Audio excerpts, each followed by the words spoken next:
Esse texto promove uma reflexão sobre o ensino de programação na infância. A defesa da proposta está ancorada na caracterização da programação com base na sua. Então, olha só, a gente tem que saber, ele não quer o que que a programação traz de aspecto positivo. Preste atenção.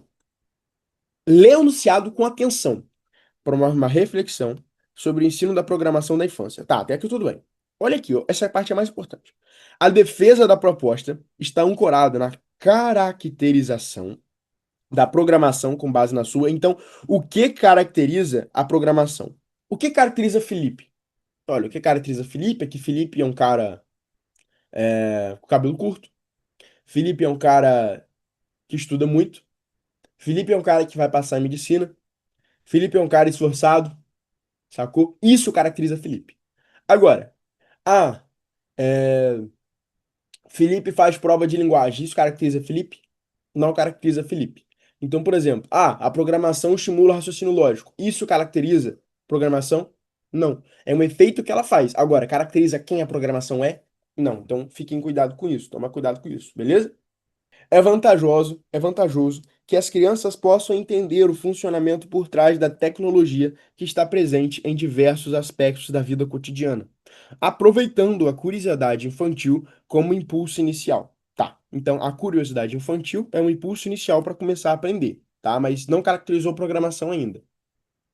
A computação ajuda a desenvolver o raciocínio, a melhorar a comunicação e a trabalhar a capacidade de resolver problemas. Tá, aqui ele disse o efeito de estudar programação, que ajuda a desenvolver o raciocínio, melhorar a comunicação e a capacidade de resolver problema. Mas caracterizou a programação? Não. Não deu ainda definição de como a programação é representada, do que ela parece. Tá? Então vamos lá. Os computadores executam tarefas por meio de comandos e de dados de uma programação. Essa por sua vez, quem? Essa quem? Essa quem? Essa é um reconectivo do programação. O essa está retomando programação. Tudo bem? Então, eu tô falando essa quem? A programação. Então, por exemplo, dados de uma programação. Programação, por sua vez, poderia substituir. Então, é um elemento de inter-relação lógica, tá? Então, essa tá voltando à programação. Por sua vez, é feita por linguagens próprias. Agora tá caracterizando, sacou? A programação, ela é feita com linguagens próprias, que funcionam como uma espécie de idioma, ou seja, compara a programação como se fosse uma língua, por meio do qual o programador se comunica com as máquinas. Então, aqui, ele caracterizou o que que é a programação, tá? Com o que que elas parecem, como que ela se dá. Então aqui que tem a caracterização. Então aqui está a resposta do texto. Vocês conseguiram entender isso, galera? Sim ou não? Caracterização. É questão bem difícil mesmo. É uma nuance muito pequena que tem no enunciado. Mas a gente tem que prestar atenção. Olha só. Porém, mais do que dominar essas linguagens, o programador precisa empregar a lógica computacional. O programador precisa expressar assim o seu código, as condições e seus efeitos, como se acontecer A, faça B, a não ser que haja X, então faça C. A escrita de um algoritmo é repleta de condições interconectadas, do tipo se, então, se não, ou até que, enquanto, etc. Por isso, para programar, é necessário compreender esse tipo de raciocínio. Para as crianças, isso é tarefa fácil. Afinal, elas têm uma capacidade incrível de assimilar informações novas.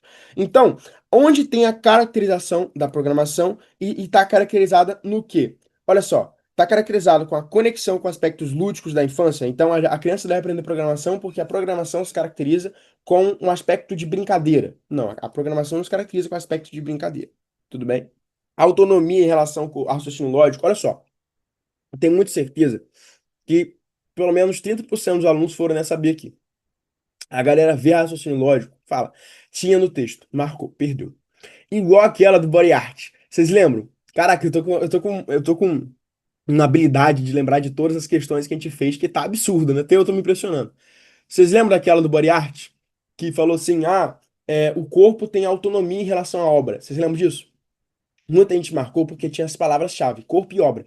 Só que quando eu falo corpo, autonomia em relação à obra, eu falo que o corpo não depende da obra. O corpo é fora da obra. Obra e corpo são coisas autônomas, são coisas independentes. Só que não, no body art, obra e corpo é uma coisa só. O corpo é o suporte da obra. Então não tem como ter obra sem corpo, não tem como ter corpo sem obra. Show? Então olha só, a programação não tem autonomia em relação ao raciocínio lógico. Ela tem dependência do raciocínio lógico. A programação precisa de raciocínio lógico, galera. Inclusive, pô, quando você vai ver uma turma de engenharia, Por que que a galera tem tanta dificuldade com programação e algoritmo? Porque eles tentam decorar, sabe? Eles tentam decorar o que que a gente tem que fazer para programar, só que não é decorar, você tem que entender, tá? Você tem que entender que, por exemplo, no seu dia a dia você já tem no seu cérebro um algoritmo de programação. Quando você levanta, e eu sei que você não tomou banho hoje, você levantou e falou assim: que preguiça, não vou tomar banho. Então, como que seu cérebro pensou? Olha, se tiver muito calor, eu tomo banho. Se eu tiver com muito sono, eu não tomo banho. Então, ó, se eu tiver com muito sono, for verdadeiro, não tomo banho. Se eu tiver com muito sono, for falso, eu tomo um banho. Entendeu? Então, isso já é um algoritmo de programação, tá? Então, você tem que pensar, pô, raciocínio lógico. Então, não é autonomia raciocínio lógico, é dependência raciocínio lógico. A programação é caracterizada com base na sua presença crescente no dia a dia das pessoas. Cara, isso aqui é muito generalista, tá? É muito generalista e não responde à caracterização da programação e por que a criança, ou seja, por que que esse ensino tem que se dar na infância, tá? Olha só, presença crescente no dia a dia das pessoas, tá? Então por que que idoso não tem que aprender? Se é presente crescente no dia a dia das pessoas, então idoso tem que aprender, tá? Agora, por que que adulto não tem que aprender? Por que que só criança que é o foco? Entende? Então, presença crescente do dia das pessoas é muito generalista.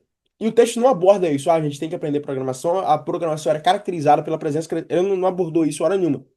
Não é o foco do texto, tá? Não pode ser a letra C, o nosso gabarito. Agora, similaridade com o funcionamento das línguas. Sim, ele caracteriza a programação assim. Essa, por sua vez, é feita de linguagem próprias, que funciona como um idioma, ou seja, como uma língua, tá? Então, sim, a gente tem uma similaridade com o funcionamento das línguas. E aí, a gente vem para a letra E, a mais marcada, capacidade na inovação de resolução de tarefas. Faz muito sentido, só que não caracteriza a programação e não é porque você tem a capacidade de resolver problema que você tem capacidade de inovação. Entende? São coisas distintas. Como assim, José? Como assim são coisas distintas? Olha só, eu vou te dar uma questão agora de matemática. Faz. Questão de função no segundo grau. Você achar o lucro máximo. Você vai meter o y no vértice. Correto? Correto. Você resolveu um problema. Correto? Correto. Você inovou resolvendo o problema? Não. Você usou um método que já é conhecido para resolver um problema. Então, por meio do raciocínio lógico estimulado por base da matemática, você resolveu um problema já existente que já sabem como resolver esse problema. Então, a mesma coisa na programação. Não é que a criança vai começar a criar novas linguagens de programação para resolver novos problemas. Não. Ela vai aprender, por meio do raciocínio lógico, a resolver os problemas que a programação tem. Então, não é que ele vai inovar a capacidade de resolver o problema. Ele não vai ter uma invenção. Da forma que, por exemplo, se eu te der uma prova de matemática, você não vai criar novas fórmulas. Você não vai ser, sei lá, um matemático da vida que vai criar uma nova fórmula de como resolver progressão aritmética. Você vai usar a fórmula já conhecida. Você resolveu um problema? Resolveu um problema. Teve capacidade de raciocínio lógico trabalhada? Teve capacidade de raciocínio lógico trabalhada. Mas inovou? Não inovou. Entendeu? Então eu não posso falar que porque eu tenho capacidade de resolver tarefas, problemas, eu inovo. É possível, por inovação, resolver um problema. Não é porque eu resolvo um problema, eu tenho uma inovação. Então, a letra E não é porque eu resolvo o problema que eu tenho essa inovação, tá? Então, é uma questão muito difícil, por quê? Esse pega aqui ó, na caracterização e pega também em uma única palavra, tá? Que é muito difícil você eliminar. Na hora da prova, você tem que ter muito culhão para eliminar somente por causa de uma palavra, beleza? Se você gostou dessa resolução, então espera para ver o que é ter aula de todos os conteúdos para a prova do Enem dos principais vestibulares dentro da minha plataforma de estudos, que é a plataforma Memorize. Eu dou aulas ao vivo de todos os conteúdos que caem nas provas, principalmente aprofundando a nível medicina para biologia e química. Dentro do Memorize, você tem acesso a trilha de estudos, aulas gravadas, listas selecionadas, materiais e apostilas, resumos, um banco com mais de 170 mil questões, sistema de flashcards próprio integrado dentro da plataforma com mais de 5 mil flashcards, acesso a monitores que irão te orientar, comunidade de estudos, mentoria preparatória para a prova do Enem e também os vestibulares mais específicos e difíceis do Brasil. Se você está gostando então dessa resolução e quer mais, ou seja, quer se preparar em alto nível para a prova desse ano, aqui embaixo você vai encontrar o primeiro link, que é um link para você fazer parte da minha plataforma e ter aula comigo de todos os conteúdos e se preparar, elevar o seu nível para ser aprovado ainda esse ano. Clica aqui embaixo e vem fazer parte da maior e melhor plataforma de preparação para Enem e vestibulares do Brasil. Um grande abraço e eu te vejo lá dentro.